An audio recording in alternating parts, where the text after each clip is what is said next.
Hello, shooters, loaders, and casters. Welcome to the Georgia Shooting Connection Friday Night live stream. And Kyle's not here, so I reckon Gene, do that thing Kyle does. Welcome aboard, everybody. We're here to have some fun tonight. Oh man, welcome everybody. We got a good show tonight. We got an interesting topic coming up. Look at this illustrious panel I've got around me. Look at this. This is better than the Brady Bunch, let me tell you. Well, except for maybe Marcia. Marsha. Yeah. We got a kicking side chat out there so far. Got a lot of people on. I'm seeing 28 people right now, which is a good number to have. I better everybody give a thumbs up, give a like when you come in. Hit that button, boys. I forgot to, so I did. Let's see. I'm getting ready for next week. I'm getting some reloading done, getting some ammo up for the new toy I got, and I'm getting trying to do some long range for an old toy I got to play with out there, and just trying to decide how much and what to take. It's always a dilemma. All right, that's all I got. So I guess next on here would be Viejo. Moi? Hey, everybody. Hey, thanks, Georgia Shooting Connection, for inviting me to come and participate again. Something I look forward to literally every week, all week long. I think, man, is it Friday yet? Is it Friday yet? I so much enjoy coming in and talking with you folks, and I learn stuff every time. Every time, not just from the panel here, but from you folks in the side chat. And that's real important to me, that you guys contribute and talk amongst yourselves and fill in for the blanks that we leave behind. It's hard sometimes to kind of keep up with what's going on with the side chat, but you guys are on it. So I've got a couple things going on. Of course, I got the Moldy Monday thing going on. I've got 6 videos already in the can, so I've got a whole bunch lined up, and I've got so many more to do. I had to go in and look at my stash of bullets to see which of my moles I had actually already cast, and I got about half the moles I own cast, and there must be 100 moles in that drawer. I don't know how many right now. I got to count them up one of these days. So anyway, that's going on. I got a new firearm coming in tomorrow, so we'll get that out and unbox it and go shoot it probably Sunday. And I won't tell you too much about what it is yet, because that would be letting the cat out of the bag. But the cat has 22 tails and is named after a very famous gun maker whose name starts with the same last letter as me, Browning. So got a new Browning 22 coming in. Been around this particular firearm. It's not new. I mean, it's brand new to me, but it's not a new to the market firearm. So that's going to be fun for me coming up. I've got new mold that I'd never cast before that I'm working up loads for, so I don't get anybody else killed with it. Not a whole lot of load data, but there's some. So working on that.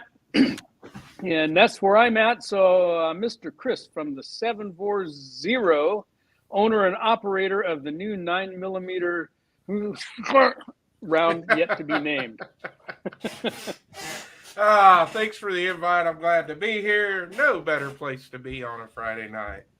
I've been busy all week. Been taking the Valkyrie out to the range, making sure it's all ready to go for Dead Zero.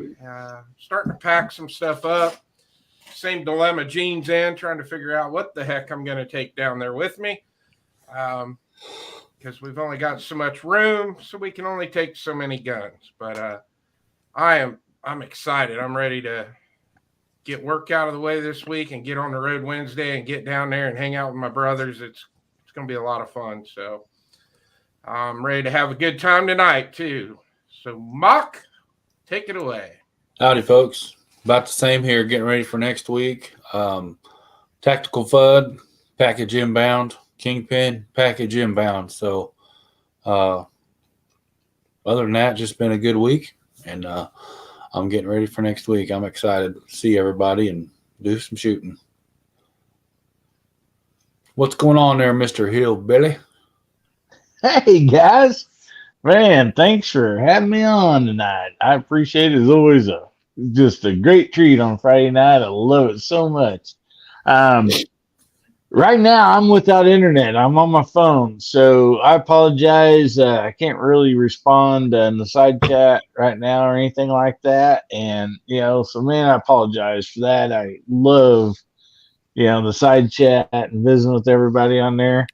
Um, I called my internet guy, and like I guess one of the mules broke away. They have like three of them turning the wheel to generate power for the internet, and one of them got scared and broke away. And so, anyway, he's trying to round that mule up. So when he does get it hooked back up and they start going around and around again, I should have internet. So. Thanks for I rode being. a couple of mules, and they will do that to you. And I'm really excited. I think Jamie's the only one that knows, but I did pick up a new rifle this evening, so super excited about this. That's a good one too, boy. I tell you what. So I got this. Hi, boy. Let me send you a link, man. I'm off half cocked tonight. I got this idea about I can't decide what I want to take and what I want to do, all this kind of stuff. Um, so I'm thinking of going to Harbor Freight and getting some of those moving dollies. You know what I'm talking about? Those little square wooden dollies. Just Yeah. putting my gun safe on top of that and hooking it to the back of the car with a chain. Make sure you get the piano ones.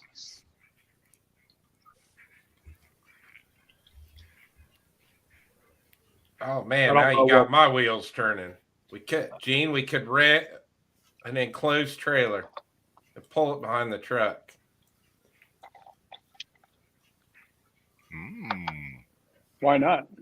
You could put a couple dancing girls in there. Build a Wait, bar in there. if we bring everything we've got, Chris, with and ammo for it all, we're gonna need a little U-Haul trailer. Oh, I'm actually being serious. Maybe we'll rent one because definitely add some more room. So, thanks, Jamie. Gave me an idea. Cool. Glad I could help. Trying to make a hillbilly joke inspired my brother Chris.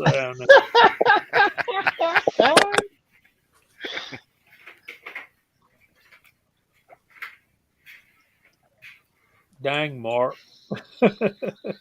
So I looked at a Bagara again today. I It's like, saw one today at my local gun store too. Go yeah, ahead. this one was it was like a gray and a black and this off earthy looking yellow, splotchy. $2,000. A 6.5 Creedmoor had the carbon fiber wrap barrel. Um, it was beautiful. It was beautiful. The one I saw was a very dark American walnut stock, blued steel, 22-inch barrel, and 300 Win Mag. Guess what? While I was checking out buying my Sierra Match King bullets, there was a guy doing his paperwork on that same rifle.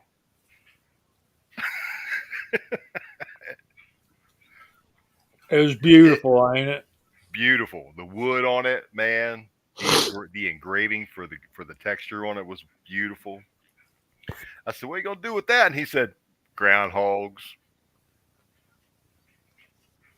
I said, "Okay." He said, "Well, maybe take it out west and do some big game hunting with it, but it's gonna get tried out with." He said, "I'm gonna get excited in with groundhogs." Golly, man. Talk about hunting flies with a 12 gauge shotgun. That's about it, ain't it? He was dead serious too, and he told me that, "Oh, I'm gonna get excited, then we'll shoot some groundhogs with it." Okay. Uh, good luck finding what's left. Curtis, that's a very generous offer, you brother, but I wish y'all could come. I wish everybody could come, and we're going to work on that. I want to have an event where, uh, if you can make it, just come. And Yeah, I think we can do that if we get some sponsors, and because that would require us buying the whole range for a day. Because if we give these folks uh, 3 months notice, you know, maybe they can get some days off from work, save up a little money. I think that's a good idea. I think with like with some of the people I'm associated with and Chris is associated with, I think we could actually maybe get some backing for that. I'm pretty sure I could get my boss to help back that up because Yeah, he loves advertisement. He loves write-offs. yeah, and you know, Curtis could fly in and just land in that pasture across the street from the clubhouse. Just set it down. With enough notice, I could get there. I got some friends in Arizona to visit, some friends in Texas to visit. I know a couple people in Georgia, and then swing up. I could do it with some notice. Good deal. Yeah, I Bald, think that. go ahead, Gene. Oh, he's looking for sponsors for his NRAM trip. He You know, he went he he could went and always ask. shot a single action army today, man. He could always ask his wife to sponsor him. Give him one big last hurrah.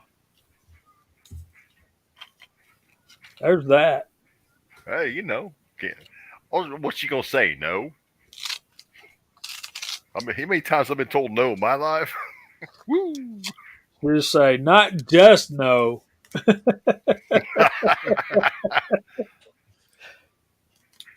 There'd be So, that other word in there, and then a foot out the door. right.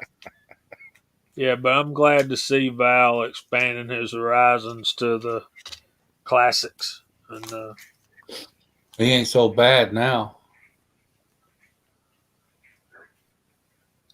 what do you mean? He's got a wheel gun. Right. I see a bunch of that 4570 brass at work. I got a bucket building up full of it. Hey, Lakeview Outdoors, what's up, brother?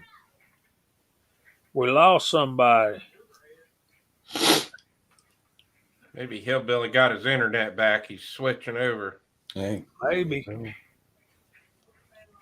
There's 67 Rebel SST AMC, and we're gonna call y'all out here in a few minutes. I'm trying to wait on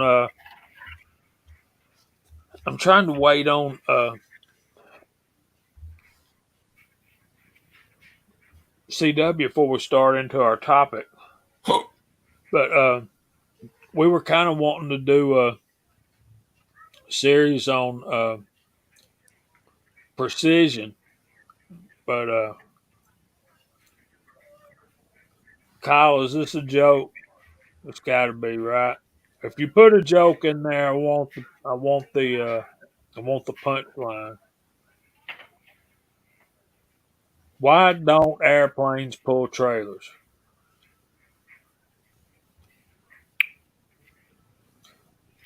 Yeah, we were kind of wanting to do a series on precision. Uh, Chris, I gotta stop and tell you uh, what a good series that was on that 9mm load. Well, thank you. I had a lot of fun doing that one. I am so far behind on watching videos. Let me just explain something to you, Chris, and I think Walter and Mark will also agree with me. And I want to hear Andy's input. Uh, uh, you guys that watch that series, and I don't know how many times you've done that before, Chris, but it don't always go like that. No, it doesn't. I'm in the middle of one right now that it's not going good. Uh-oh. There's Mark. Hi, Mark. Hello. Mark's in the comfy chair. Yes, I am. Hey, Mark, how you doing, buddy? Good, Hillbilly. How are you? Man, I done any better. I couldn't stand myself, brother. Good to hear. Good to hear. Sorry, I'm a little bit late. Had to clean up from supper, but here I am.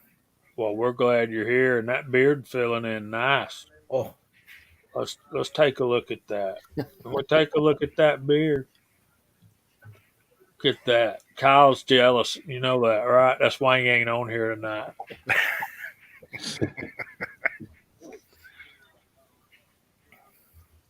He had to, I ain't heard from him in a day or two. I never.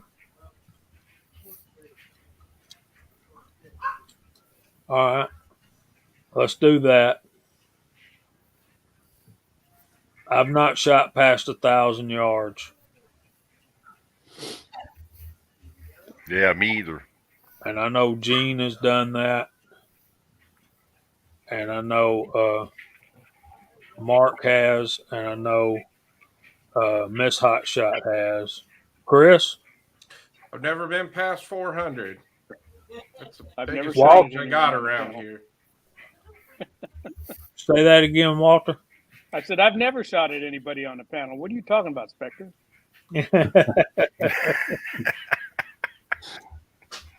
If you did, you missed. Yeah. Look at big Mac, time. man. Bragger. Speaking of which, where's Sharinda? We ain't seen her in forever. Right. We got to track her down. Critter says I- 800 meters, so that'd be like what, 830 yards? Personally, Many I've never years. done any long distance shooting other than hunting, and in our California chaparral brush hill country, longest shot I ever made was probably about 150 yards with the Winchester Model 94 open sights. Busted a little hinky forky that ended up jerking the whole thing, but that was it for me. So it wasn't much. It fed me. If you do any 3-gun shooting, 300 yards is common with an AR-15. That's Wow. common. 100-yard freestanding, not working off a barrier or anything. Well, many years ago, I was out deer hunting. I stepped in the hole and fell down, and my gun went off. And I don't know if I shot over 1,000 yards or not. Here it comes.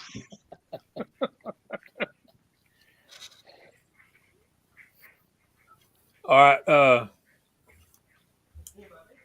Critter says 874 yards. So, Good shot, Critter. yeah.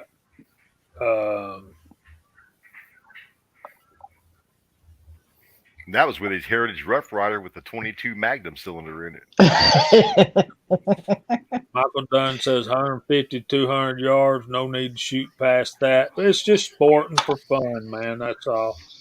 But I understand what I'm not shooting at a deer past 250 probably. Now you guys, now I'm going to have to see how far that dang high point will shoot.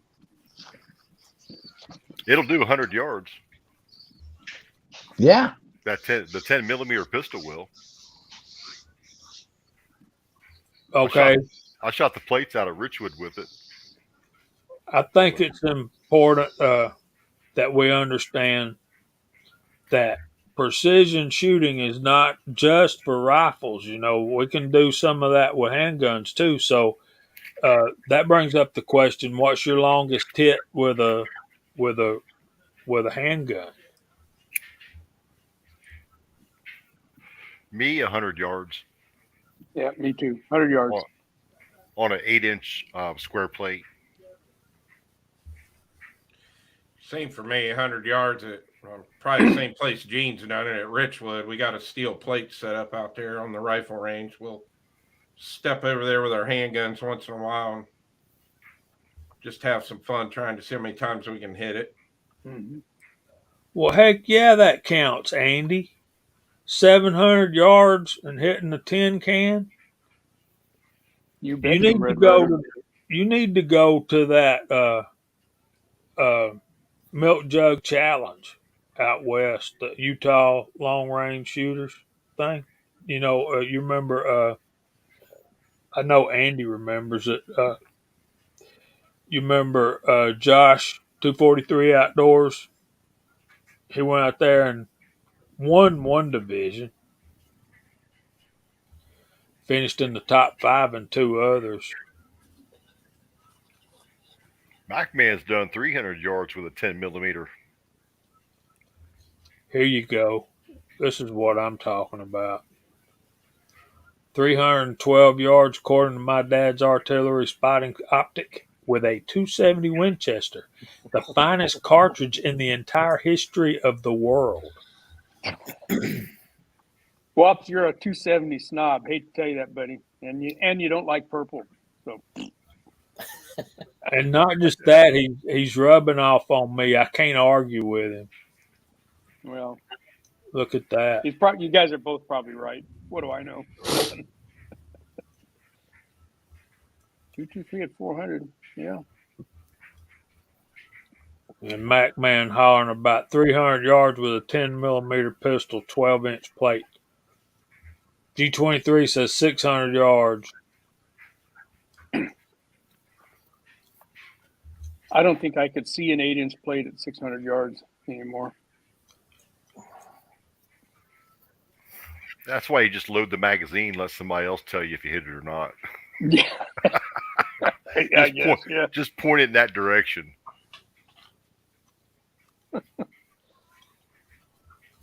All right, you guys are typing comments in faster than I can count. I can keep up. That's because there's 58 of you guys out there, and we thank each and every one of you for joining us tonight. Tactical Bud says, all right, Pat in the bunker, 500 yards with a Mosin Nagant. Heck yeah, man. You bet. And that's a classic rifle to shoot at that kind of distance, too, man. Abrams, 500 yard ram sheep still target. Paul Loud did the milk jug challenge. See what happens? You light up an interesting topic, and the chat goes on fire, man. These guys are great. I love it.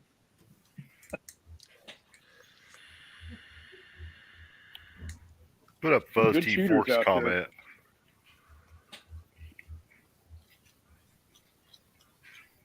What did Fuzz say? Shots fired. Fighting words. Well, Says no one ever.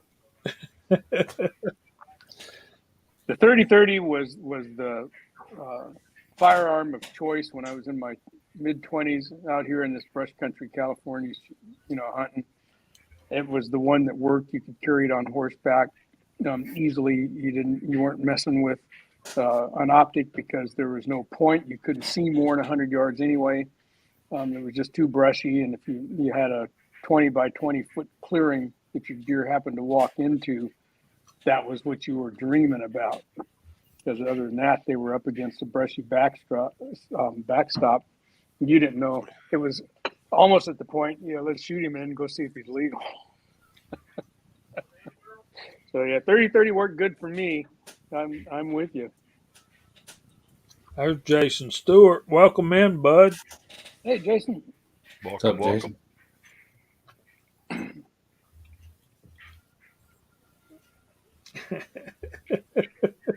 I tell y'all gotta watch Paul out. He'll get you laughing. Okay, I really don't know. I've not shot pistols at long distance. I mean, I've not shot my revolvers out past I guess 25, 50 yards at the most.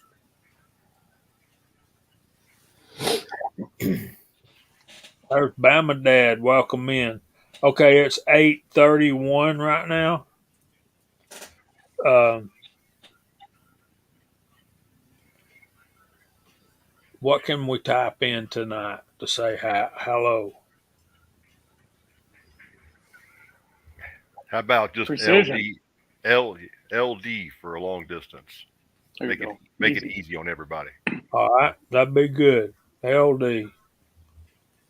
Y'all type in LD and we'll call your name out.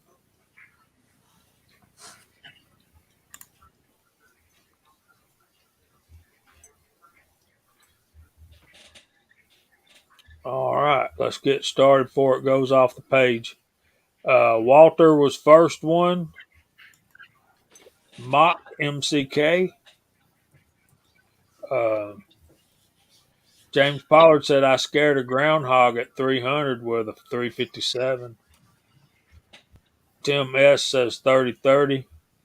Mark Thomas, trees are blowing. Jer Bear Tactical, Michael Hurtneck, Tim S. Edward Petty, Bobby Barlow, Paul Loud, Daniel God is my judge. What's up, buddy? Dwayne 7834, Papa's Place, G23, Andre D'Angelo, Pat in a Bunker, Bama Dad, Walks Fletcher, Floridian, Michael Dunn, Fuzz T48, M1A2 Abrams Tank, Reloader 762, Tommy Boy, Mark Thomas, Garage Guy 879. Good video today, buddy. There's Hasbro, Pat in a Bunker, James Pugh, Tactical Fud, Kyle, Hasbro, Chris from the 740, William C. Chapin, Info Bros. What's up, brother? Good to see you in here. James Pollard and Papa's Place. I think that's all. Welcome in, fellas. We're glad y'all are all here. Good to see Daniel out there, and good to see all y'all out there. So,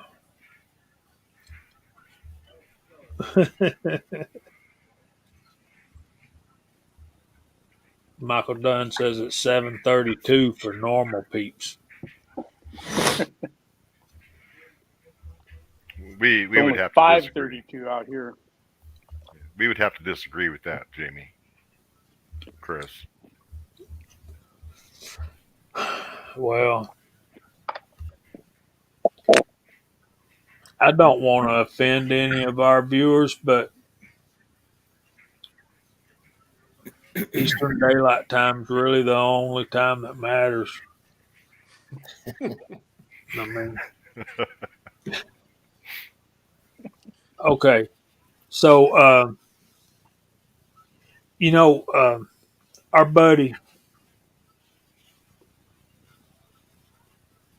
Dave, um, golly, brain fart, Thorzax.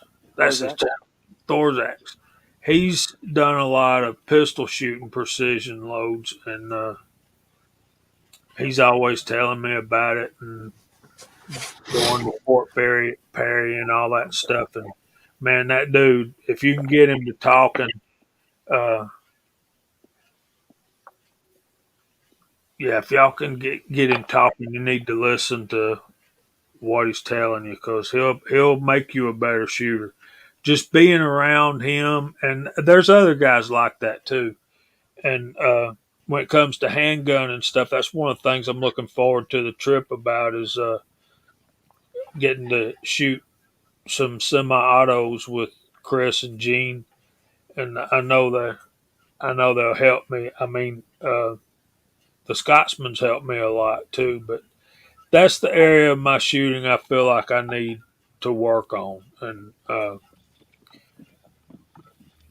Chris demonstrated this past week that you can get some precision rounds for your semi-autos if you're willing to work on it. But you need to first thing we need to do is pick out what caliber we're going to use, and then we need to pick out our bullet. I think one of the things I learned from High Boy, if you're out there still, High Boy, hey man, uh, is when you start working on a load, the first thing you pick is obviously you're going to, if you're going to say, I'm going to load, I'm going to load some 357 rounds. Well, obviously you've got the gun, you got that in mind, but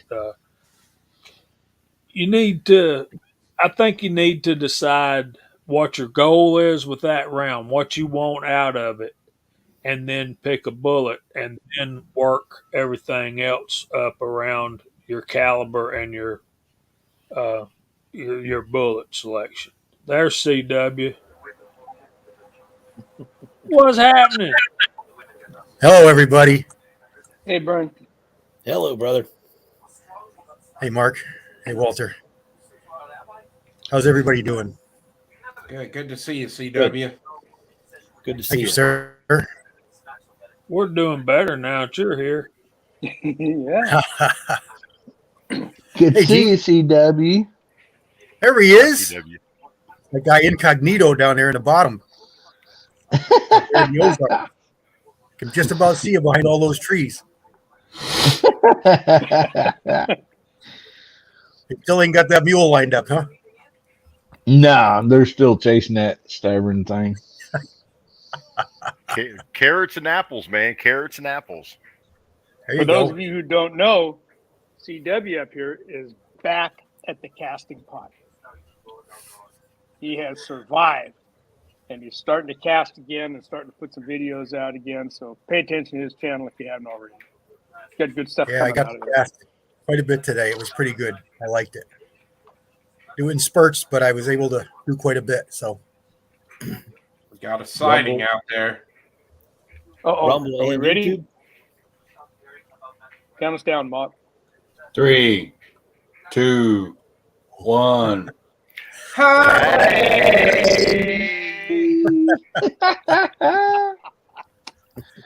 Welcome, Mario. thanks, So, Booze. Appreciate that, man. so Jason says he shoots his pistol out to 50 yards, and then he says the trick is to walk up 40. I like that. That's some good. I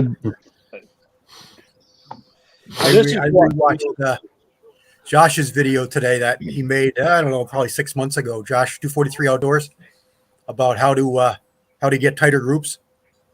I think everybody saw it, but I'll refresh your memory. He went to one-shot groups. They'll always be touching. you It was know pretty good. that you know that he's the reason I want to that I want to go shoot 1,000 yards every chance I get. Right? Yeah, he's a good cat.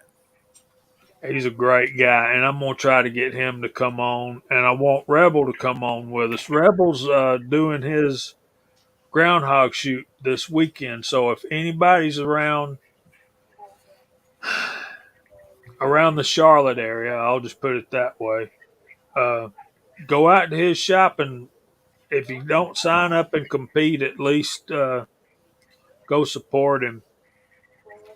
Give him the high sign. Who remembers the high sign? I know Mark Thomas does. You remember the high sign?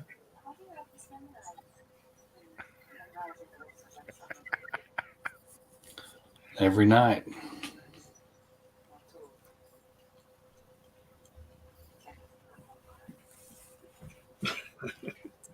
There you go. One shot groups rules the roost, huh? That's it. But yeah, he sent me some pictures of some of the targets they're turning in out there, and it is, I mean, you're talking about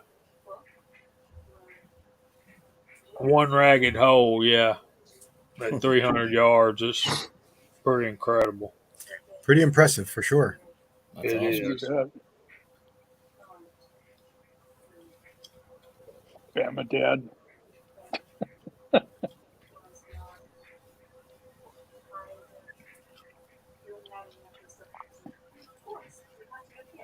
Paul Loud's talking about getting some wheel weights. I think he said ingot Very ties. solid.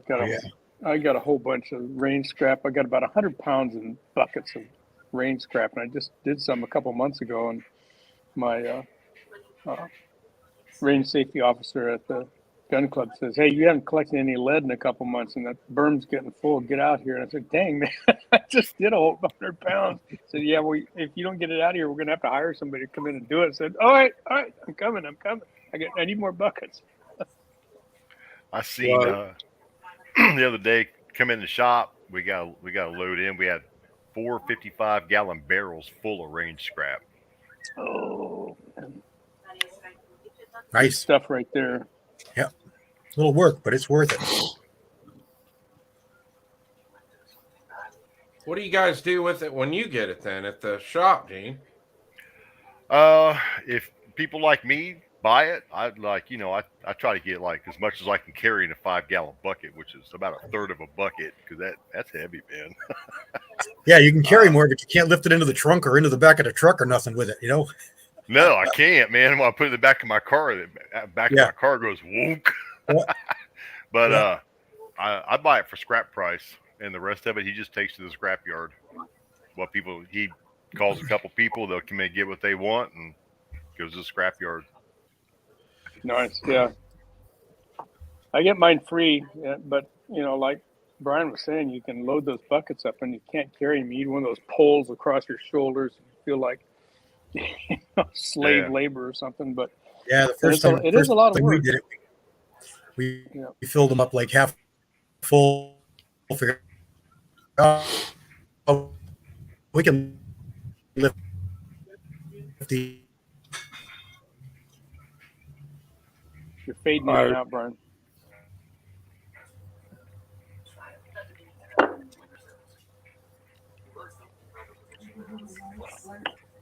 There you go. That's all you got to do, Gene. Get one of them Harbor Freight dollies. Yeah, but you still got to get it up in the car. Yeah. Yeah. But I give him 50 cents a pound for it. No, Jamie's pulling it behind his car, Brian. Right. There you go. Pretty much anything like that, I get for scrap price. Whatever he's going to get out of it for scrap. Sometimes he'll throw me some stuff here and there, but it's mainly just scrap price for brass, lead. The range scrap I get, I lose about 30% to jackets and dirt and chunks of rafters that idiots shoot off the roof. And yeah, there's some copper in this. There's some copper in this, but most of it's really clean. It comes from the police range. Is where it's coming from. They're probably shooting on concrete or something. Yeah.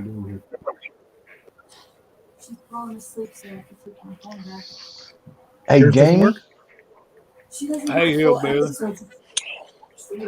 I've been sitting here thinking about your crisis you guys are going through about needing to rent a trailer and all that.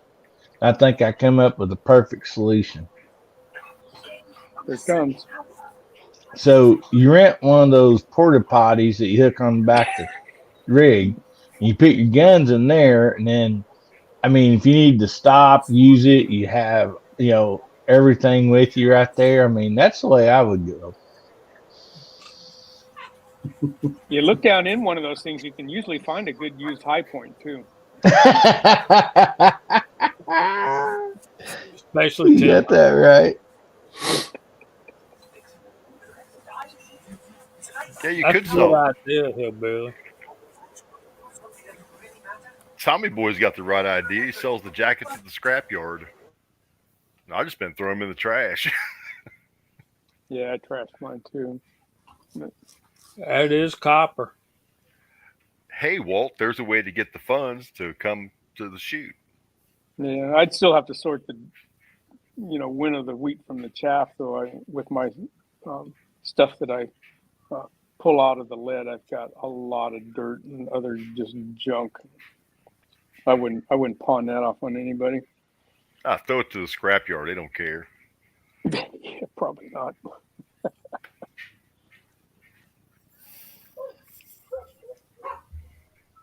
I saw it, but I didn't get to watch it. James put a video up of some really old shotgun shells. Yeah, I saw that too. Yeah, that stuff. That was old stuff, man. It's always neat seeing that old stuff. Always, always. So, y'all didn't expand on my thought. What do you think about what I was talking about? Choosing your caliber and choosing your bullet. There's a lot of directions we could go from there, Jamie. You know, the first things that come through my mind is that a fellow needs to do some research and look around and start looking at within whatever caliber you pick, whether it's a rifle caliber, if it's 243 or you know, one of the newer calibers that's out there. Look around and see what other folks have been having some success with as far as the ballistic coefficient of the particular bullet and you know what they're doing, and maybe start there. And of course, you guys know me, I'm a handgunner mostly, so and a caster. So if it was me and I was going to start working on precision loads for 45 ACP, I'd start with the winningest bullet ever, which would be Hensley and Gibbs clone number 68, 200 grain semi-wide cutter bullet, and start from there. You know, go look up, you know, some basic loads and start working it up and see what you could do with it.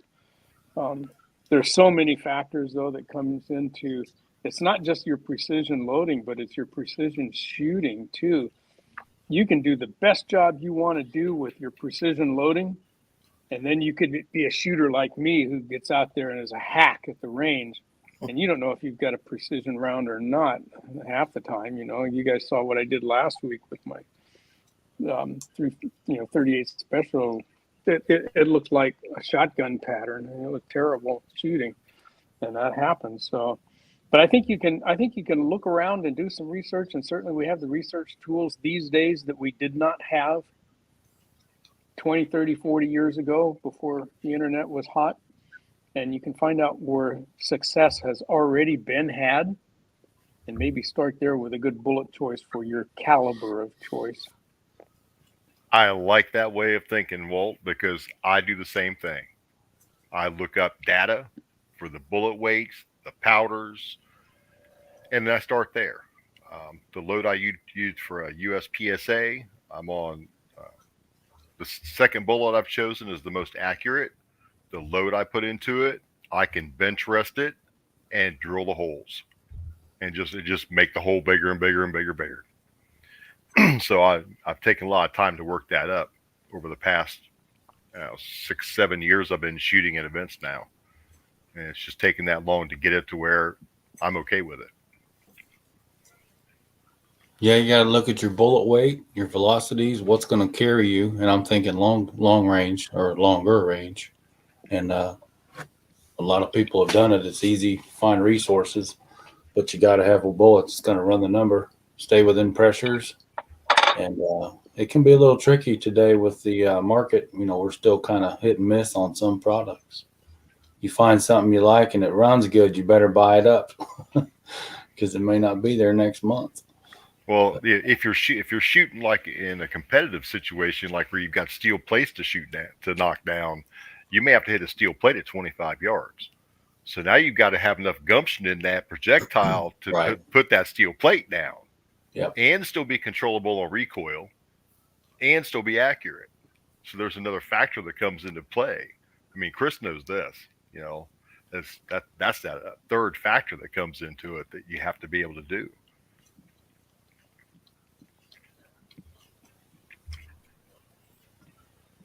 So, I think it was Walks was talking about metallic silhouette, handgun metallic silhouette. I have not done that, but I bet CW has. He's been a member of a range for a long time. But, Silhouette was popular years ago. Yeah, we did it at a couple ranges. It's been shut down at my one range now.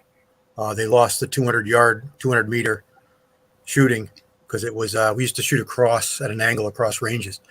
and the backstop was questionable.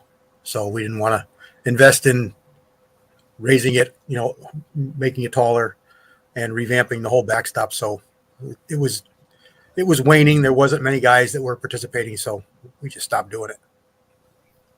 But it was a lot of fun.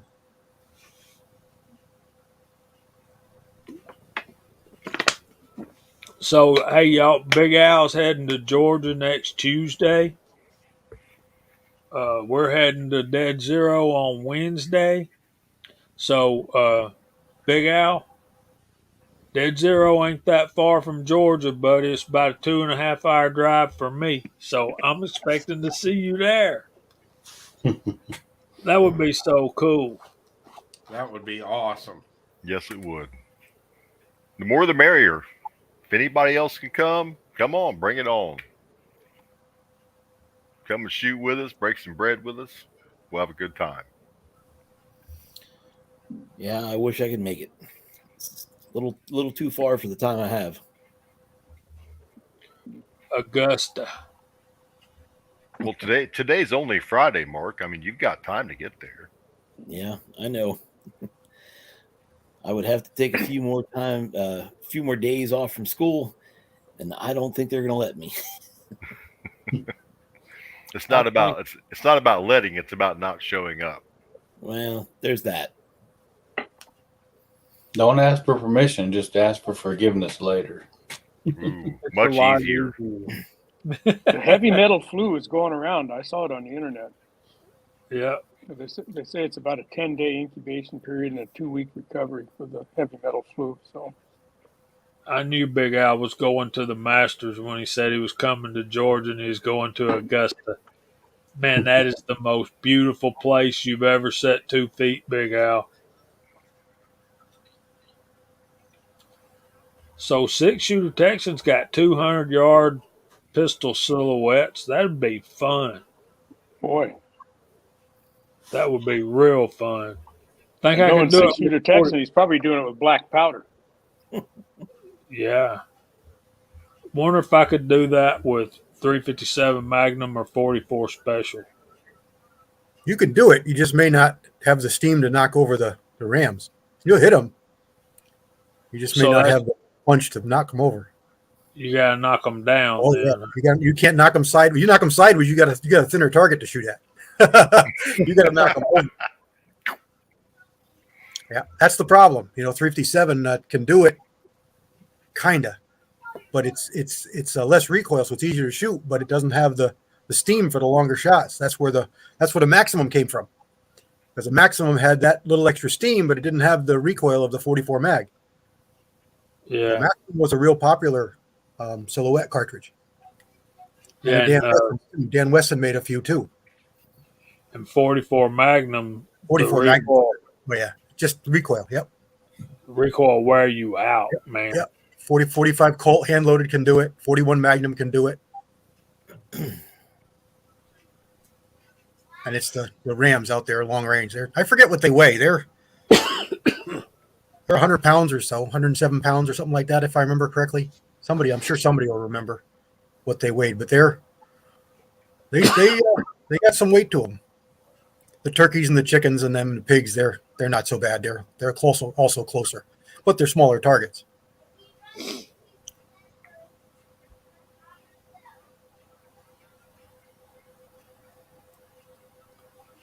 That's right, Big Al. Walks, I bet that's an awesome sight too.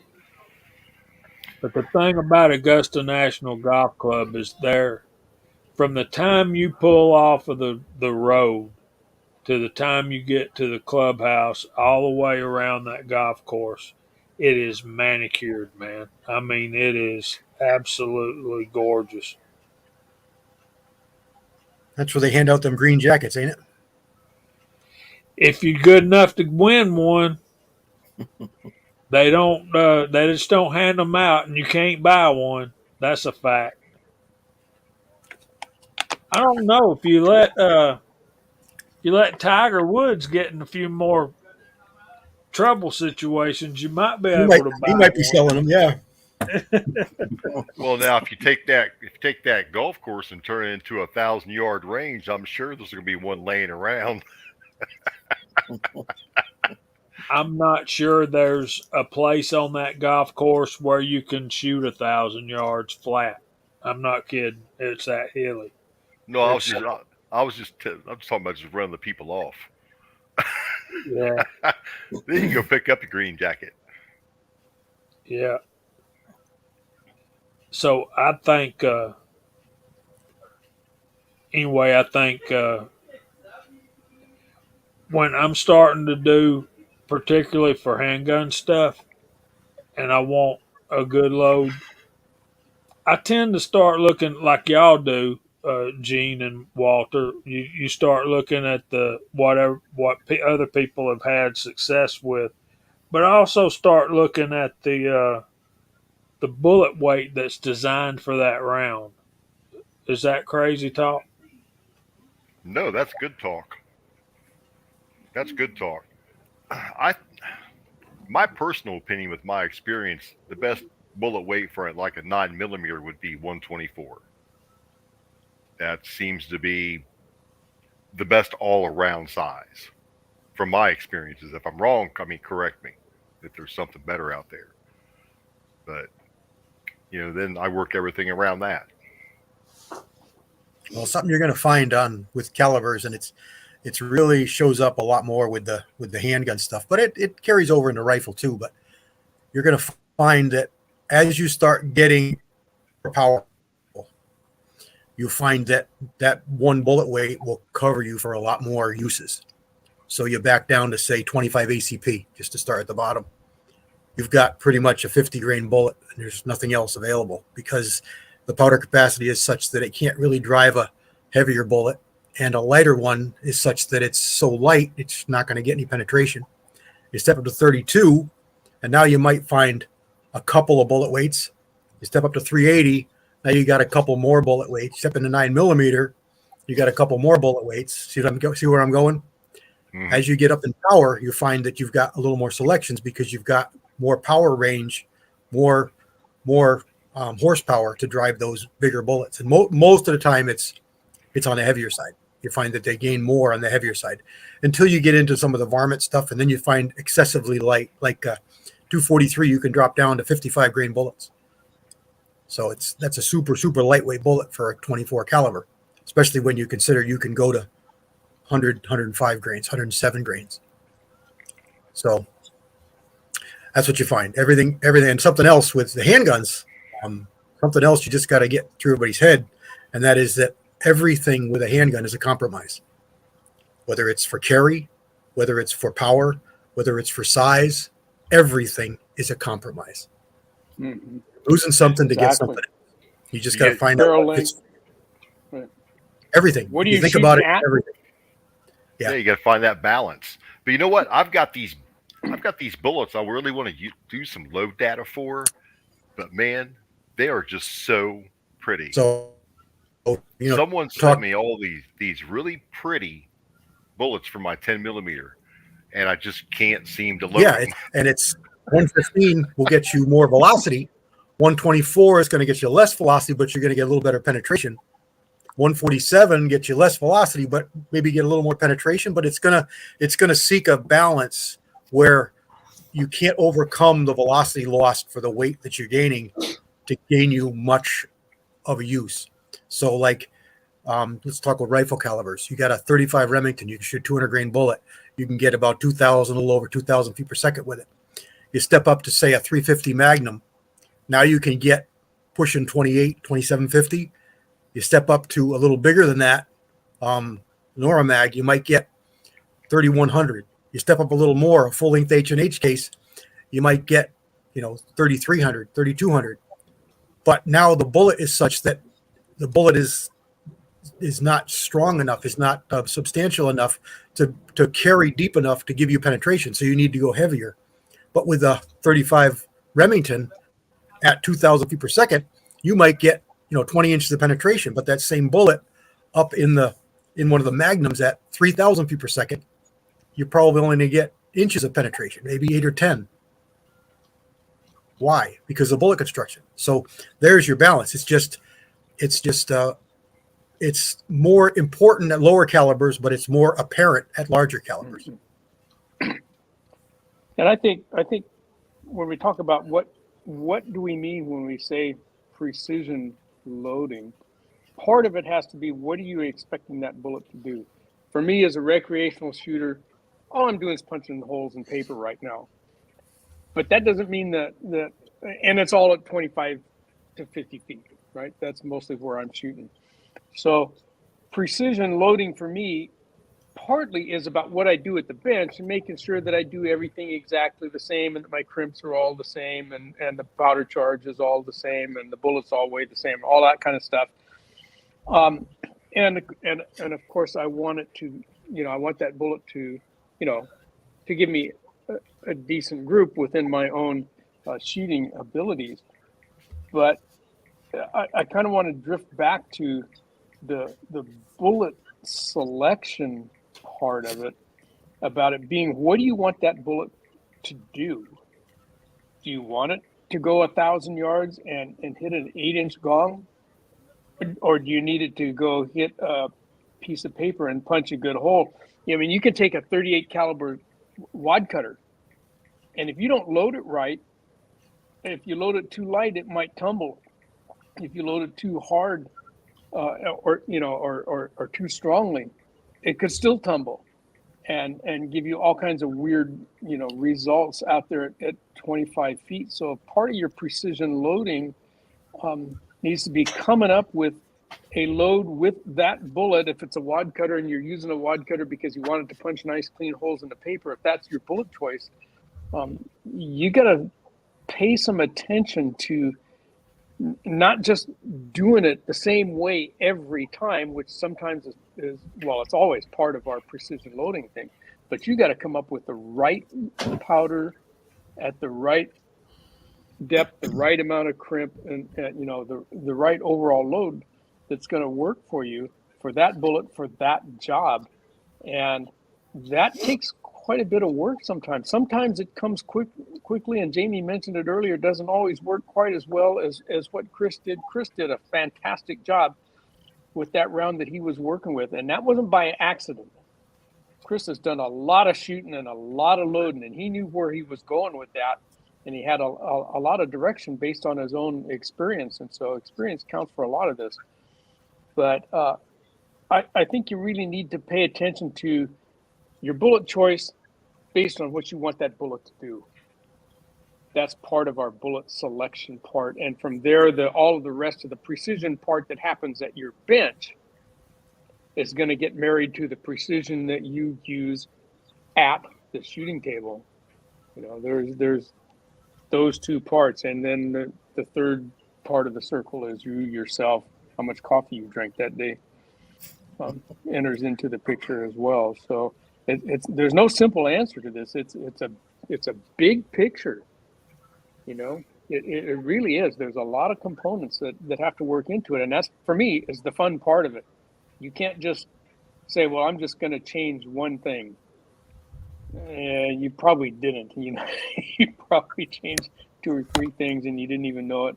So it's a fantastic process to sit through and sift through.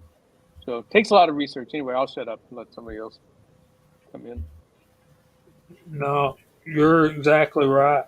And I think a lot of reloading is what I refer to as purpose driven decisions. And Bulldog says every bullet requires its own recipe. That's the reason uh, I I say your first choice when you decide to reload is what bullet are you going to use. Somebody earlier, and I wish I could remember who said it, but and this goes more to the choosing the caliber thing. Um, we need to choose a caliber that's going to do what we want to do with what our loads are going to do. In other words, you want to kill deer? Do you want to shoot? Uh, you want to shoot silhouettes? Do you want to do bowling pin matches? Whatever. He said that one of his major driving choices on his caliber selection would be brass. How cheap is brass, and how available is it? And I think that's one reason that 9 millimeter is so popular, because it's everywhere. You just walk out at the range and start picking that stuff up. Same with 223 Remington and 5.56.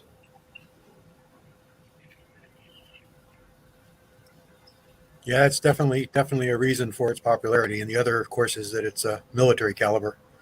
That's always bolstered the numbers for every caliber that we've ever had as a military caliber. Heck, look at 4570 is still popular, and it hasn't been a military caliber in forever. 3006, that's the mainstay. That's the gravy.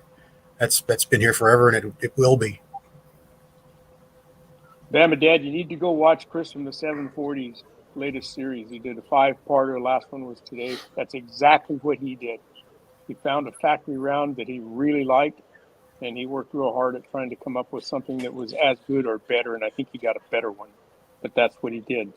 And it's tricky, but there's nothing wrong with looking at it from that standpoint at all. Yeah, I stumbled on that active duty. It was when I went to meet Daniel and Scotsman to shoot with them that day. We were up at Finn, and I looked down and I saw that box sitting there, and I grabbed it. And then when I took it to the range and shot it for the first time, I was like, you could tell by that recoil impulse. I was like, that's some hot 9 millimeter. I'm like, that's like getting up like buffalo boars type stuff. And then, so the next day I was like, I gotta run this through a chrono. And then that was the whole inspiration for that. I was like, because that stuff grouped really well. It was fast, and I'm like, well, I wonder if I can do that, but do it with a jacketed hollow point. So that was the whole reason I did what I did. I was like, I want to make a defense round that is as fast and accurate as what that factory ammo was, and that's what kicked that all into gear. Yeah, that's what drives a lot of my reloading. I mean, I there's been a couple calibers that I haven't been able to improve upon, but I shouldn't say calibers. A couple of firearms that I've loaded for that I haven't been able to get better results with my hand loads, but it's such a small amount. By and large, I can say everything that I have currently, I can do better with my hand loads than I can do with anything I can buy. Mm-hmm. Across the board, accuracy, velocity, reliability, everything. Right. That's my drive. I know I can do better. One thing that surprised. Go ahead, Walter. I'm sorry.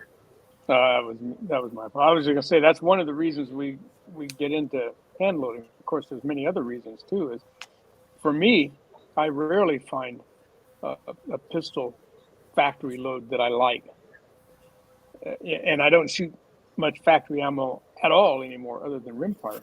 But I always feel like that I can make a round that works better in any given firearm. And of my 38, 357 firearms are all different. And I've got rounds that work really well in one and not so good in the other. But I think that I can make better ammo than factory. But that still is kind of our benchmark. To a manner of speaking, hey, I can go out and buy this 38 special lead round nose stuff out of a Winchester white box that just sucks because it does. Yeah, I don't care who you are. The other side is kind of what Walter just touched on 10, 15 minutes ago, and that is if you're just punching holes in paper and that's your precision, you're going to think we're all nuts for trying to do better because I'm punching holes in paper. I'm shooting holes in tin cans. I'm perfectly happy with whatever cheap bulk I can buy, whatever's on sale, and it always works fine for me. So to that guy or that person, hey, more power to you. Enjoy it. I always think back to that old, I think it was a Hoppies ad, and it had the same actor, and it showed him there with a, stereotypical T-shirt and broken glasses and a big smile on his face with a group about yay big, and he's a big smile on his face. And then there's the same actor dressed up in nicer clothes with a nicer rifle, and his target's like this, and he's got a big smile on his face. And then there's some guy there with a shooting jacket on and the shooting glasses on and everything, and he's got one hole in the paper, and he's just standing there looking at you. We're all the same. We're all just as good. It's whatever floats your boat. Whatever you're after, whatever trips your trigger, whatever makes you happy. More power to you. That's what you need. That's what you want. And when it changes, that's what you want too. Far be it for any of us to tell you it's no good for you. You know what's best for you. Whatever makes you happy is what's good for you. This is just what works for us. Right. Well said. Yeah, I think, we talked about being snobs a couple of 3 weeks ago, and we all are to some extent, and or it be one thing or another. But yeah, we can all get there. We can all get there. And I forgot what I was going to say now. But you were going to say that CW is a big knee plat snob. That's what you was going to say. I know it's what you're going to say. No, I mean before that, when I need a T-shirt. When I can't remember what I was going to say, but it'll come back to me if it was important. Anyway, Mark, we ain't heard much from you. Mark Thomas and Mock, either one of you guys want to chime in here?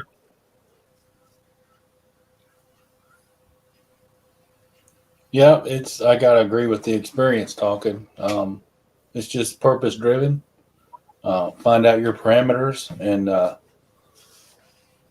go from there. Building blocks, just kind of work it up. Well, there goes Mark. I said Mock. Sing it, Paul. Sing it, Paul. No, we lost Hillbilly. No, look at this. He's knocking at the door. They found the mule. And hey guys, we finally caught that stubborn thing. All it took was a bunch of carrots. We're good to go. Yeah, we're getting nasty winds right now. Them apples worked, didn't it, Hillbilly? So windy here.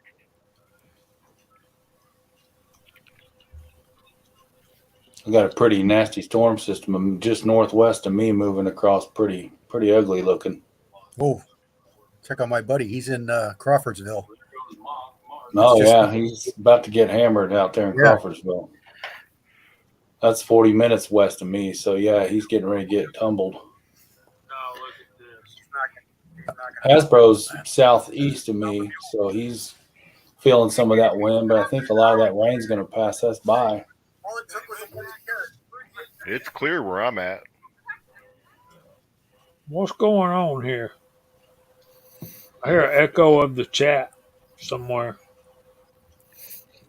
Yeah. That was probably me. I had to step away for a minute. I had my phone turned up. That was probably coming through in the microphone. All right, so I'm concerned about Kyle, aren't y'all? Yep. I missed what happened. No doubt. He's not here. He's MIA. Yeah, I hadn't heard from him today. Uh-oh. Maybe he eloped. Was that him that was in the chat earlier? Yeah, he did get engaged. Angels got him off in an hotel motel someplace or something. I like to think the best.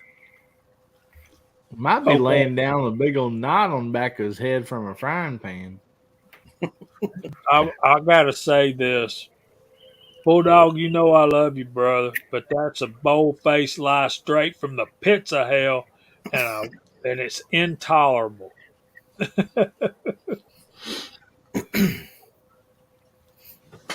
I know. Somebody call him. Right, Big Al? Look, I'll tell you what, in a pinch, Jiffy Mix is better than no cornbread at all. All right? Let's just get that out there. It's better than nothing. In a pinch. but his Winchester white box. I'm talking. Well, in a pinch, just work on your malfunction drills. Hey, If you need that's good. components, go ahead and get it. It'll give you brass to reload. You're still getting Right. Winchester brass. That, Tommy boy, might be the best use I've heard for Jiffy Mix.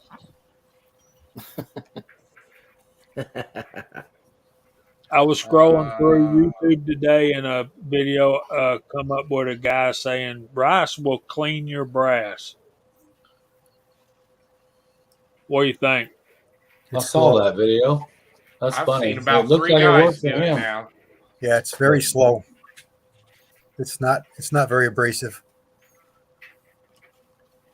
But in a pinch,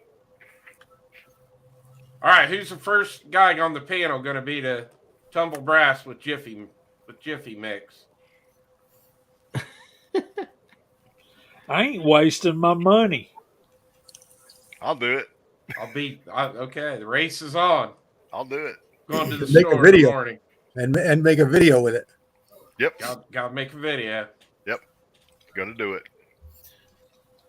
I'm gonna put the over under at 4, and I'll take under. No additives. Can't put no polish or nothing No. in it. No.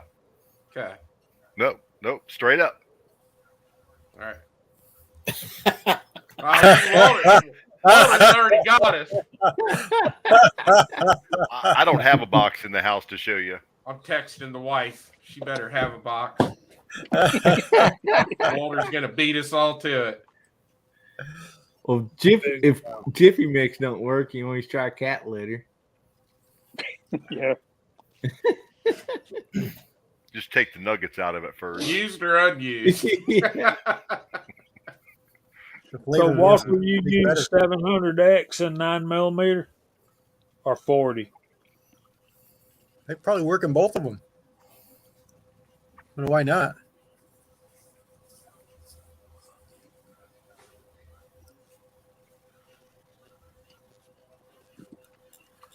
Walter, Sir.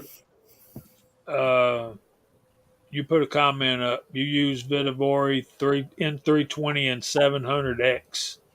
Yeah, two different kinds of powders for the 45 ACP for sure, but they're both working great for me.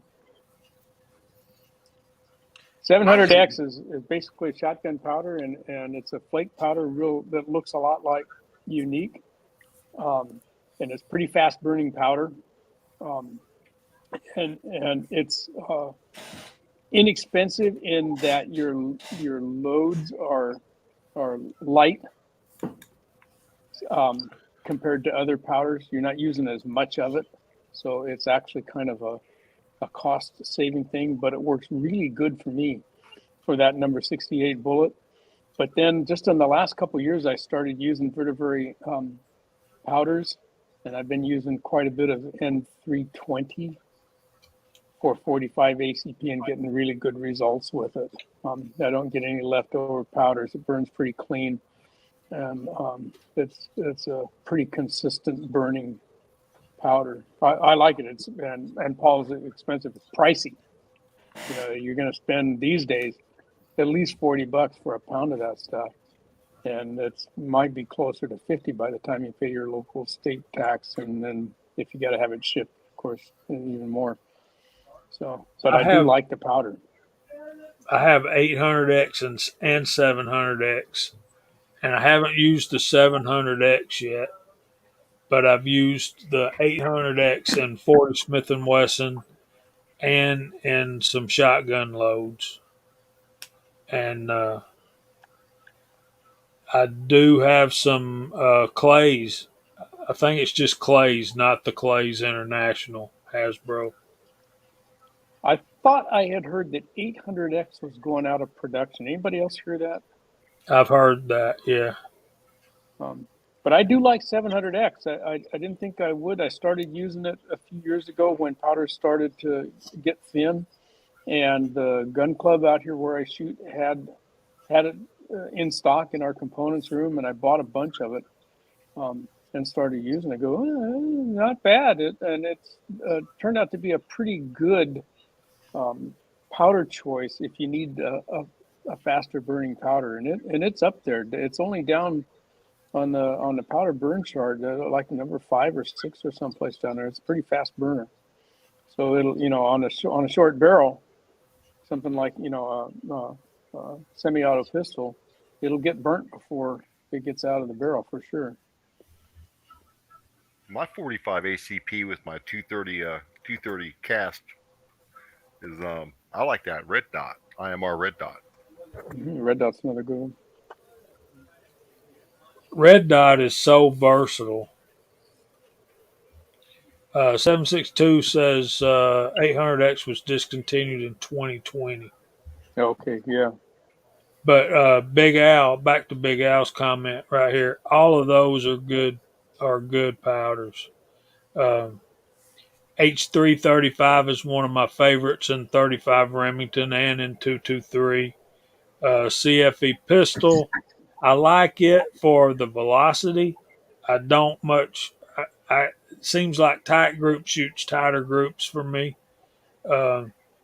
BLC2, I've not used that one, but all of these things are going to be if you're going to do precision, particularly handgun stuff, you're Yeah. going to. So I'm a big fan of CFE pistol, obviously. I use it in all my competition rounds. But I did finally find a flaw in it the other night. We were doing I was out with the guys from Spectre Solutions. They were doing night shooting the other night. And I took the Walther out and was shooting steel plates after dark. There's a lot of smoke that comes off of that. I was surprised. Like, it's always done everything I needed to do, and then at night I'm like, I had this, like, especially now with the comp on it, it was pushing everything up and like shooting through a cloud of smoke with the red dot. But I never knew how smoky it was till I saw what it looks like after dark. So I finally found a flaw in my CFE pistol. I bought a couple pounds of that CFE pistol, and I didn't care for it. I loaded a bunch up with it and shot it, and I like bullseye better. That's I've always been, like I said, I like it. It's just shooting at night with it, because I was like, well, maybe it's after dark and it's everything. So I started running factory rounds too, and I was like, nope, it's definitely the powder. And that's another big part of this whole topic. Besides bullet selection, obviously powder selection. Picking a powder that's suitable for your firearm. And of course, we were talking about 700X there, and that was originally designed. I believe it was originally designed just as a shotgun powder, but because it's so fast burning, it does seem to work pretty well in our semi-autos. It is a little bit on the dirty side, I will admit. And I think it was, it was Dave Thorzak's. When I first started using it, he chimed in and he said, yeah, he'd used it before in 45. And he said it felt to him more like the recoil felt more like a push than a snap. And he's right. It burns differently. So partly because it's fast. You get that kind of a snap with a bullseye loaded 45 ACP. And you don't get that same feel with 700X. So part of your loading process, besides picking the bullet that's going to do the job for you, is coming up with the right powder choice. And boy, how many powders are out there? To someone who's just kind of starting out, it can be very daunting to go look at all of these different powders. And I guess part of it has to be, well, then get to your manuals. And I know at least Lyman manual will have a load that they recommend as potentially being the most accurate. And sometimes that's a good way to go, to start. Although most of their potentially most accurate loads are up at the upper end of the powder charges, getting that bullet going faster. And that may not always be the best way to start, but certainly that is a starting point for you, is to go look at the manuals too. Besides asking everybody else around and looking on the internet, hey, what bullet's doing the best job at 50 foot, target, NRA target. What do you want to shoot? You can find a good bullet, but now you got to find a good powder that's going to push that bullet to the job you want, and it takes some trial and error, and that's part of the process, part of the fun for me. Hello, Harold. Oh, definitely. Walter, you mentioned the burn rate chart. If someone out there doesn't understand how many powders are out there and available, look up burn rate charts and look at all the available powders. So you have to determine what you want to do with it. What bullet weight you're using, how you want the firearm to handle, whether you want it to be smoky or not. Right. Good to see Preacher out there. Thanks for showing up, buddy. If you guys aren't subscribed to the Preacher, his channel has a lot of good stuff in it. He's got I won't call it a series because he doesn't do it all the time, but he's got a thing that he calls a teachable moment, and he gets out in his travels and he says, you know what, there's a lesson to be learned right here, and he puts that out. And he's on the barbecue trail too, folks. It's so enjoyable to watch him go out looking for good barbecue, and he comes up with some good stuff. He's getting his garden and stuff going on right now too. Fun channel. If you haven't subscribed to him, go do it. Yeah, he does everything from shooting and reloading, hunting videos, gardening, to good, solid moral lessons. Tactical Fud, I've not seen 244 ball powder. I'm guessing that's a Winchester. Yeah, it's a Winchester. It's a newer powder. My dealer's loaded with it. He must have been able to get mass quantities because he's got mass quantities. I've never used it. Michael Dunn's got a really good comment out there, and I see this a lot on the reloading groups on Facebook. Yeah, we touched on this a little bit, and that is that a lot of the new reloaders are also younger people. And being younger, you're more in tune with the computers than a lot of us older folks. And I'd much rather have data written down in a book in front of me than to search for it online. To me, it's somewhat less genuine found online. May or may not be so, but that's just my opinion of it. So I like to find it in a book, and I like to cross-reference that book to another book, another manual to see, what I'm going to find. So, I do that. I recommend the same thing. When looking online today, it's the way it is. I mean, there's a lot of Sierra, for instance, doesn't even have a manual anymore. They just do online. And I'm sure there's others that are too. Vitavoy, I believe, is just online. And there's probably a number of other ones that only have online data. So that's all you're going to get. And I know some of the companies do a pretty good job supporting it when they're asked questions about it. They got a database and places you can go look it up. But I'd recommend the same thing. I'd recommend that you cross-reference and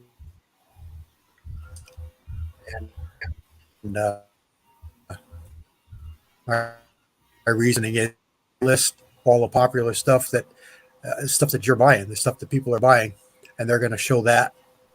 So best chance of you finding a recipe with components that you want to use in the Lyman manual. Well, I think the point he was trying to make was you see a lot of these younger reloaders in these Facebook groups. They just want somebody to do all the work for them. You give them a good load. And to me, that takes a lot of the fun out of it. Like, if you got a book sitting in front of you, you've got your basics sitting right there. I mean, it's kind of fun to work off of that book and do your own thing, but you get it. I mean, I get it a lot on the Facebook group. Somebody will be like, "Well, what's your data?" I'm just gonna give you my data here, guys. Like, it's safe in my gun. It may not be safe in yours. Yeah, but that's what I think. That's kind of what the point Michael was trying to make. I'm sure. There's also a couple of resources online that you can get, or through online sources that you can use on your computer. And what's the one? It's right out of my head now. Not load books. Load books is another one that's out there. Boy, help me out. What's the name of that program? I've got it. I just can't think of it. Willie got them for us. I can't think of what it's called. I can't back out of this to look on my desktop. What are you looking for? No, I can't. I can't back out of here without looking. A program that you can load on your computer to give you quick loads. There you go. Yeah, quick load. Gordon's. Quick loads. Or Quick loads is one of them, and then there's another one. Gordon's. There's another one out there that Garrison's or Harrison's or something like that. Gordon's. It's out there that you can. Gordon's. Yeah, you can download that, and that'll give you some recipes, and they're pretty in depth. It'll do a lot more than you think they will, and the more you think you learn about it, you find out it even does even more. So that's a really good resource. I love my quick loads, and I have not tried the Gordon's reloading tool the guys are saying out there. But yeah, that's that. I'm gonna try that one. But we got a couple of questions we need to address. DWD37 asked about CFE pistol actually needs less cleaning, or does it just get the copper out? I don't think it removes any copper fouling. I think it just prevents the buildup of copper fouling. And I think I've got my own theories about how that goes on. It may have a detergent. I just I think it's burns at a little less temperature, but I don't know that. That's just my theory. Um, you guys thoughts? CFE pistol. It's definitely a clean powder. I mean, obviously you guys watch my videos. I'm using it all the time. It's not as dirty as a lot of other powders, but I think I agree with you what you're saying, Jamie, because if you compare the burn rate to it to say like Power Pistol, it's you can only get so much velocity out of it. But it does what I need it to do. Like that's why I like using it for competition, because if you're going to be, especially if you're at a major match where you're going to be shooting rounds all day long out of your gun, it does get less dirty. But it's not as good as, say, a powder is what Power Pistol is. But for competition use, and it keeps things pretty clean. So I like it for that. That's why I like it. But if you're like trying to work something up like I did with, say, that new round I just made, I wouldn't want to use CFE pistol for something like that. That's when I'm going to Power Pistol, especially for like defense rounds and things like that. Well, I was shocked at the velocity you got with that starting load of 6.7 grains, and man, I shouldn't have said that, should I? But the the the fact that you got that with Power Pistol from exactly what you got out of that round that you demilled. That's another question we had was what do we think about the Smith M&P 5.7? And I can't remember who brought that up or who asked that, but it was one of our regular guys. So rather than me going back 3 or 4 pages and comments to try to find it, if you asked that question, let us know it was you. That's one of those calibers that I would probably not get into because of the brass thing. And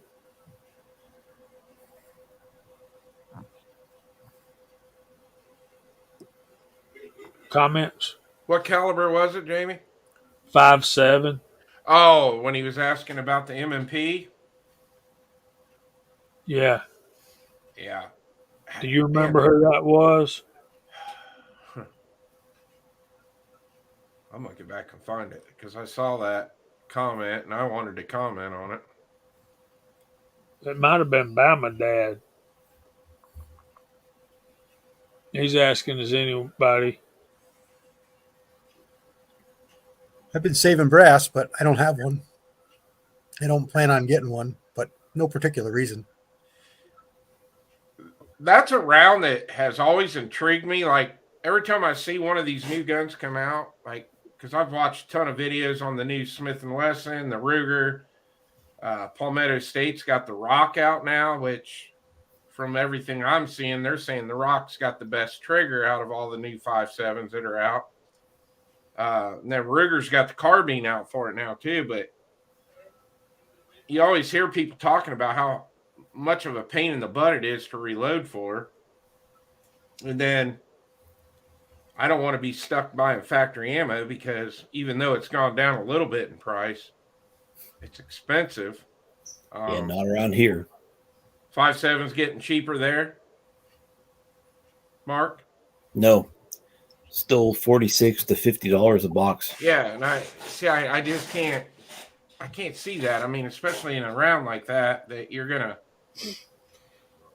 So, but I'd love to have one, but I just have talked to a lot of people that say it's Thorzak's just threw it right out there. That's the problem with it right there.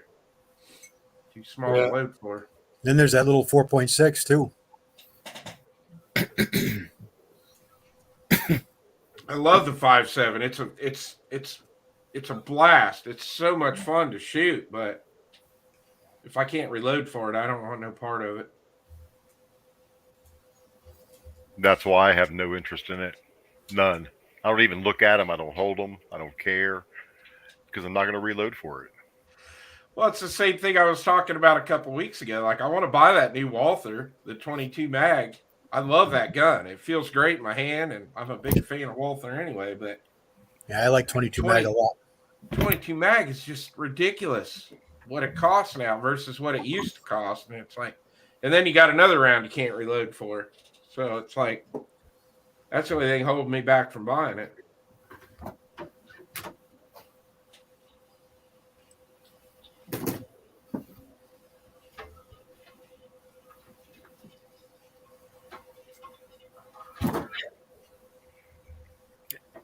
We're glad you're here, Abigail. Sorry I didn't see you come in. We would have said hi to you then. But yeah, I think goes back to picking your caliber. You know, reloaders just want brass that you can get the stuff to load for it, and that's just what we do. I had a friend of mine talking on the phone tonight. He's like, how much would you charge to reload me some ammo? And I said, nothing, because I won't do it. I said, if you want to learn how to reload, we'll go to the store, pick you up some stuff, and I'll get you started.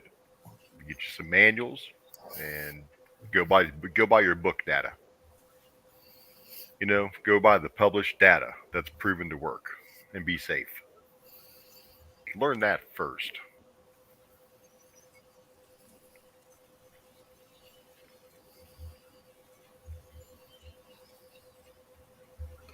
Absolutely. I will reload for some of my friends if they give me their gun. Give me your gun, and I'll do it when I have time. Other than that, okay. Here's another thing. I went to my local gun store today, and they starting to have some reload. That would be correct, M. Gabriel. That would be a violation of some kind of rule, I'm sure. But I won't charge them, but I'll work up loads for them in their rifles if they'll give me their guns for a couple of months, and I get a good load dialed in. That's the only way. And anything that I don't have, they have to buy it. Like got a buddy of mine that sent me his 308 Savage, a box of dies, and I'm still waiting on the brass and bullets. But I've got some bullets and I got a little bit of brass, so when we get back, I'll get started on that. But that's the only way I'll do it is if I've got that gun that I can work off of. Okay, so my local gun store is starting to get some reloading components in. They had I wish Mark was still on here. They had the I guess it's IMR 4831 SC. Mm-hmm. It was $49 a pound. They had small rifle and small pistol primers. CCIs were $100 a pop. No, the rifles were 99. The small pistols were $90 for a brick. Um, they had a couple other powders. They had bench rest, $52 a pound. I'm like, I remember when I first started reloading, and that ain't been that long ago. I mean, 10 years or so ago. You could, I was buying like, like Big Al said earlier, they had Tight Group for $28 a pound at his store today. Uh, but yeah, I was buying that Shooter's World Clean Shot, which is practically the exact same thing for $19. And Abigail's got a good question. Uh, that is a decent deal. For the Henry 22 long rifle, I saw one today for the exact same price. That seems to be the going rate. I think that one was $349, but it was the same store. So Start going through the room, Jamie. it's getting close to that time, ain't it? We were a little late getting started tonight, but I still don't want to run over into Gizzard Gary. But yeah, that's about the going price, Abigail. Any other any other comments on choosing a caliber or a bullet?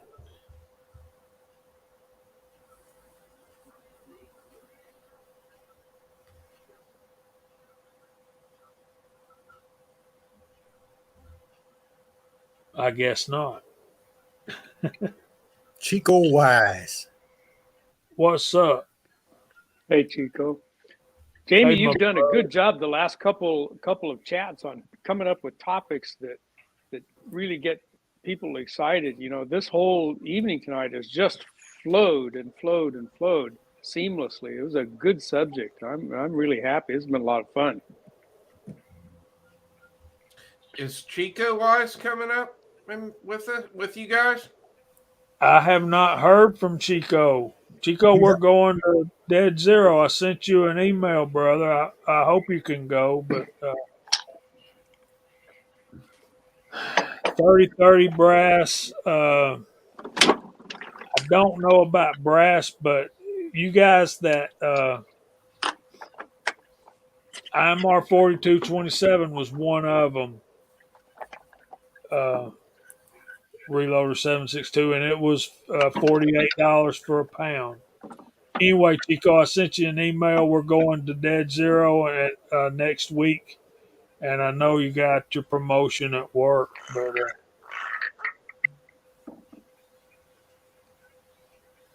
That's a nice rifle. it's a I've dang got a nice grade rifle. 2. I've got a grade 2, and it's one of my favorites.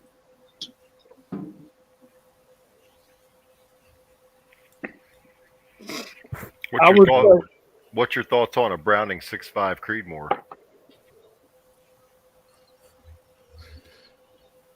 I'll tell you my thoughts, and then we'll start going through the room.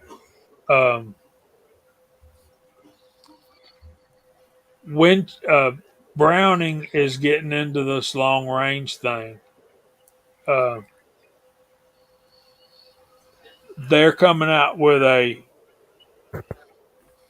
X bolt built for long range precision. That's what it was. That's brand new, and so yeah, I think uh,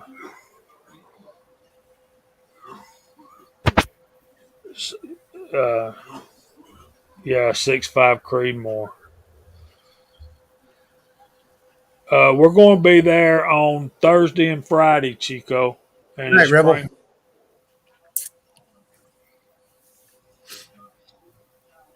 Yeah, this is big Speaking of, day for Rebel. Hey, bye, buddy.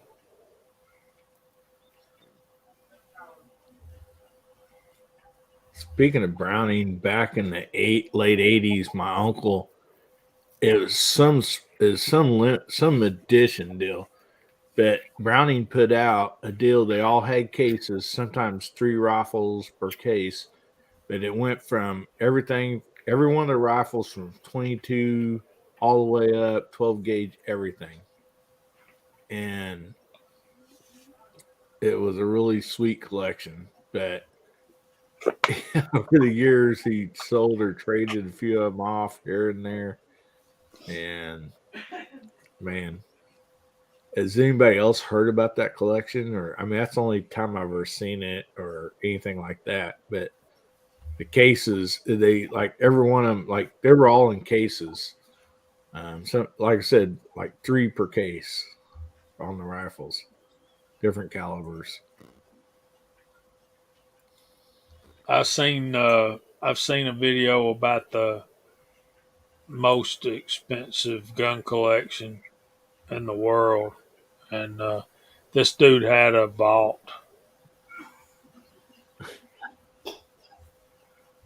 Cool, thanks 762.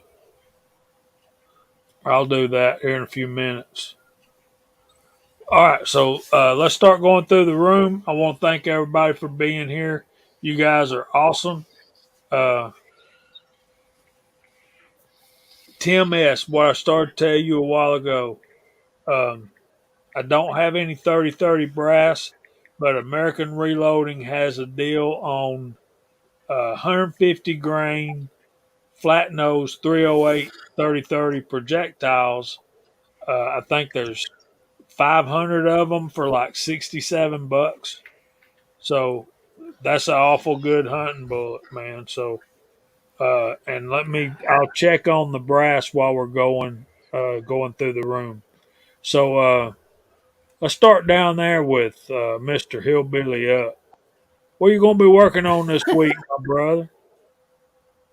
Oh man, uh, I got videos coming out with the High Point GXP 10 millimeter, and since I got that new rifle today, I wish I would have got it for $350. But anyway, I got a new lever action rifle. I'll be making some videos on it, and that's kind of about it right now. We got uh, tomorrow night at 9 o'clock Central. We got guns, beer, and therapy live chat there. So I hope everybody can make it for that. We just like to have fun. I already came up with some, I think, pretty fun topics. We'll just have to see when it opens up. And I'm surprised anybody's ever on my panel because I surprise them with these topics right off the bat. And so, you know, anyway, we just like to have fun. And so as long as everybody likes to show up and have fun, we'll just keep on doing it.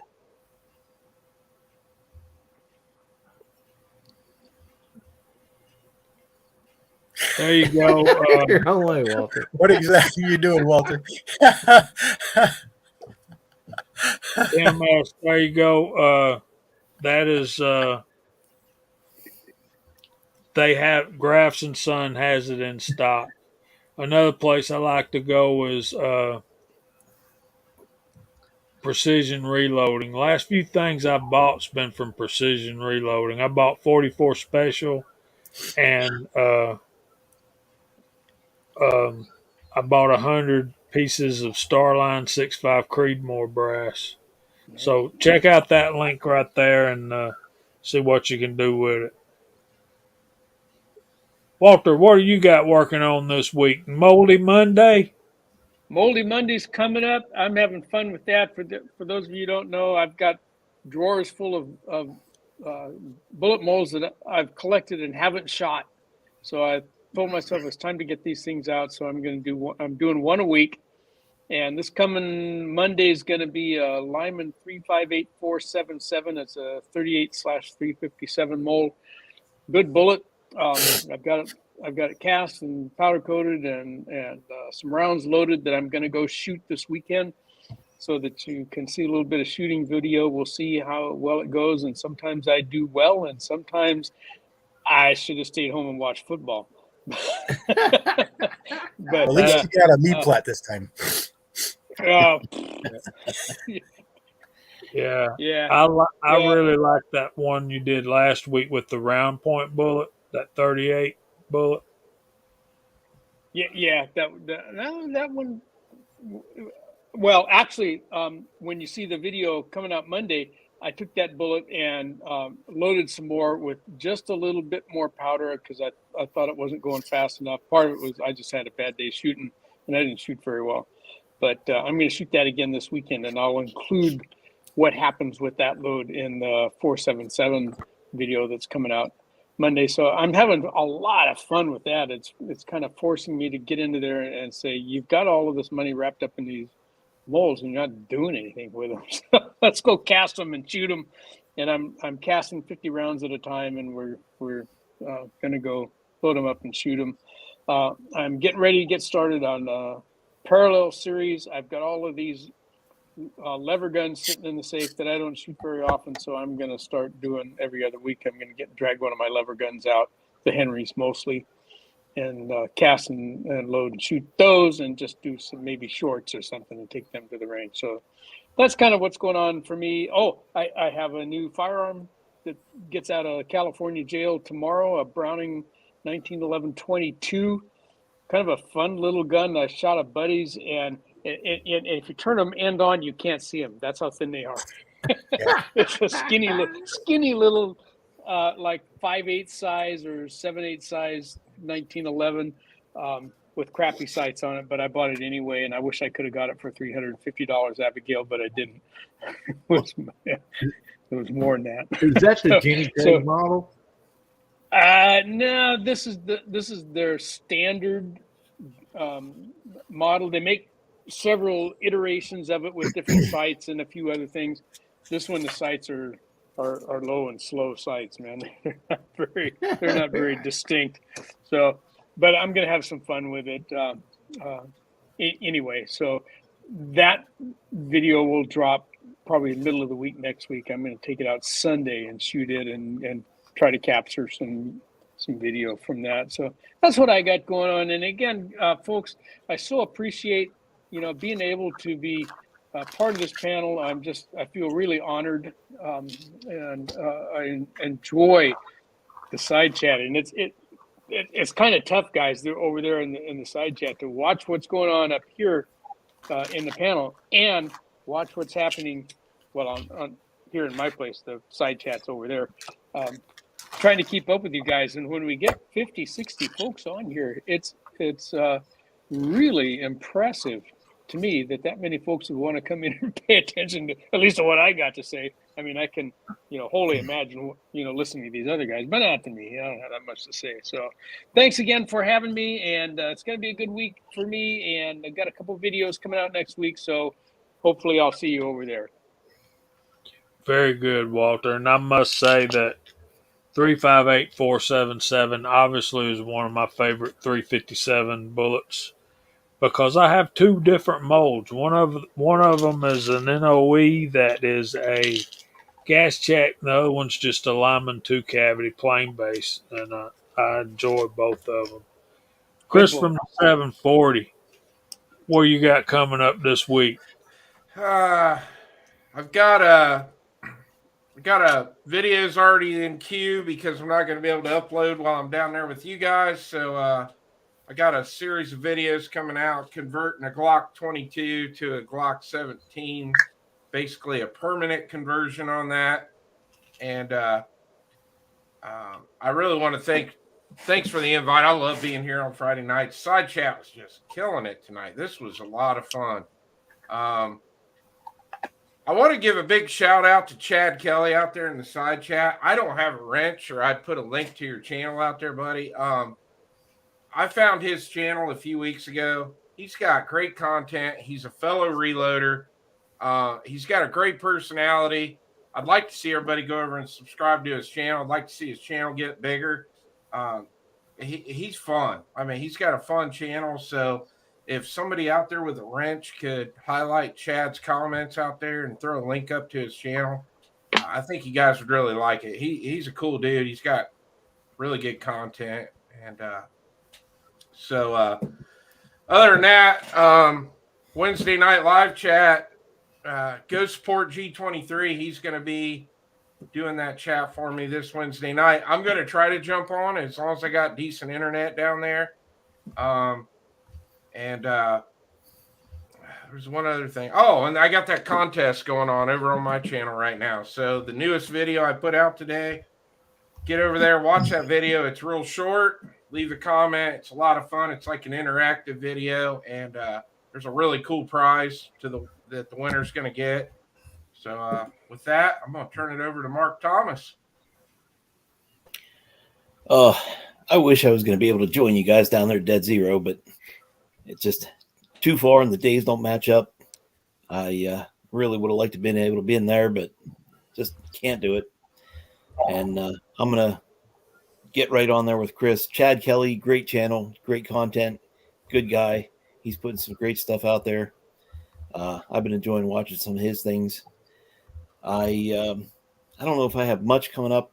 I've done some other work that I haven't made any videos because it's a lot of the same stuff that I usually do, and I don't want to bore anybody.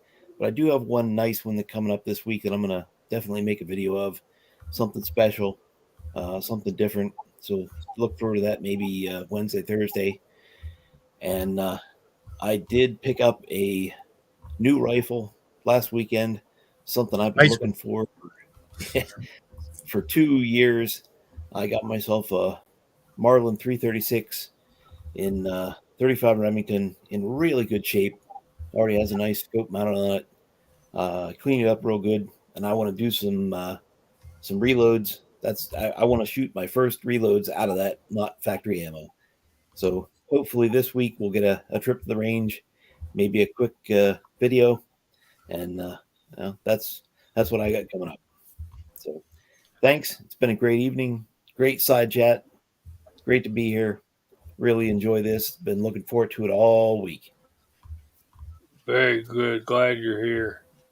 That takes us up to Gene, right? Hey, thanks for having me on. I greatly appreciate it. Learned a lot tonight. Through conversation with us and the side chat. This has been a very interesting topic. Hopefully we can do it again on something else similar to this. This weekend, let's see. I got work tomorrow. Got a USPSA shoot Sunday. Work Monday, Tuesday. And then still trying to get packed up to figure out what I'm taking to Dead Zero. I'm really looking forward to getting back down there and breaking bread and spending some time with some good brothers. Thanks for being here, buddy. We appreciate you more than you know. Mr. CW. Yep. Hello, everybody. Sorry, I was late. Yeah. Sorry, I was late. Had a little preoccupied with some requirements that I have, but glad I made it in.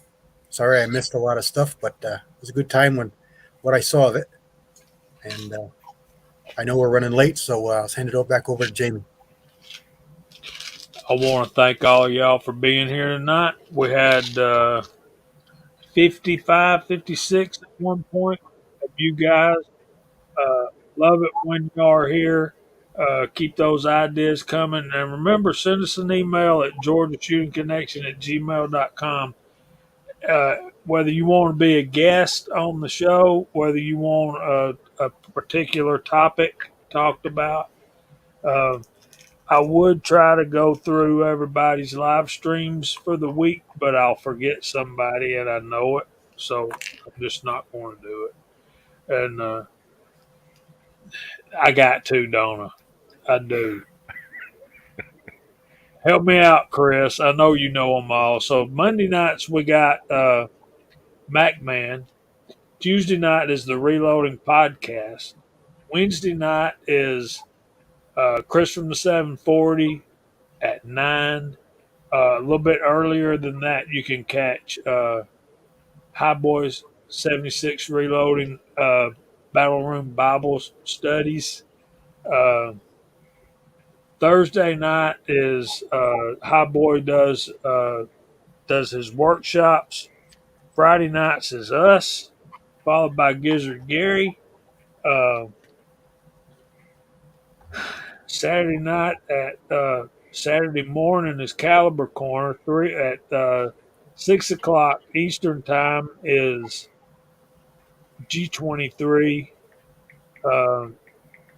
8 o'clock is Uncle Jim. 10 o'clock is Hillbilly Up.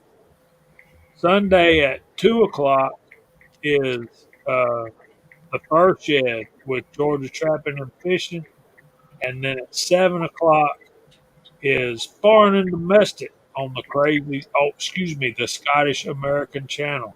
I hope I didn't leave anybody out. DM Foss late Saturday night was the only one I think maybe. Yep, the overnight with Foss. Yeah. So we're going to make a list, and we'll probably just put it in a banner. So anyway, guys, thank y'all for being here. Y'all remember Easter's coming up. I want you to be thinking about how you and your family will observe one of our two most holiest days of the year. With that being said, I hope the Lord blesses y'all all real good. And if He's willing, we'll see y'all all next Friday night at 8 o'clock. Say good night, y'all. God bless.